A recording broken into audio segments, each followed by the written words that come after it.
first parliament session of the newly formed 18th Lok Sabha is all set to begin from today. President Draupadi Murmu will in fact administer oaths to Pro Tem Speaker Bhartrihari Mehtab. He will in fact then call the Lok Sabha at around 11 a.m. today. The session is primarily for the oath taking of new MPs. Prime Minister Narendra Modi and his Council of Ministers will also be administered oath by the Pro Tem Speaker. Now the opposition is on high as it has good numbers this time. Opposition is in fact determined to take on the government on multiple issues like NEET, EVMs and Pro Tem Speaker. Couple of reactions coming in. Take a look.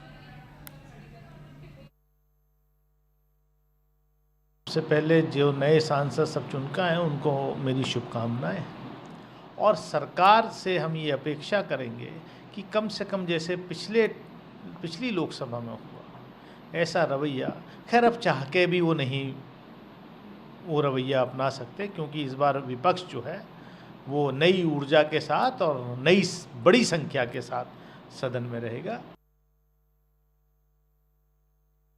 The pro tem speaker of India मतलब जो संसद चलता है तो pro tem speaker की जो appointment होती है वो एक कन्वेंशन के अनुसार होता है, एक कानून के अंतर्गत नहीं होता है। कन्वेंशन माने परंपरा के अंतर्गत होती है। Article 95 of the constitution of India, उसके माध्यम से प्रेसिडेंट राष्ट्रपति भारत के वो रिकमेंड करते हैं कौन प्रोटेम स्पीकर होगा। 18th लोकसभा में सही मायने में देखा जाए तो परंपरा के अनुसार 7वीं बार अनब्रोकन रिकॉर्ड के साथ भर्तृहरि मेहताब कटक से सांसद है and he qualifies to become the pro tem speaker. Sharad Pawar ji का देश में बहुत बड़ा सम्मान है और वो ठीक कह रहे हैं कि जिसकी सरकार बनती है सभापति उन्हीं का होता है। ये कम से कम सो कॉल्ड इंडिया गठबंधन के जो दूसरी पार्टियां हैं जो कुछ का कुछ बोल रहे हैं उनसे अलग हटके एक सही बात को मान रहे हैं। एक बात से इनकी मैं सहमत नहीं हूँ जो कह रहे हैं कि पिछले 10 सालों में उपसभापति का मोदी सरकार ने नहीं दिया।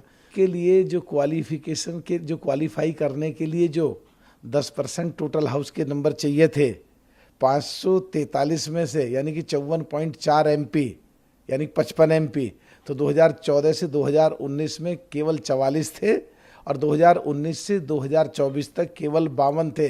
तो इनका नेता प्रतिपक्ष ही नहीं बन सकता था जहाँ तक बात है। और ये बात कर रहे हैं उपसभापति बनने की, कुछ समझ से बाहर की बात है, समझ से परे की बात है।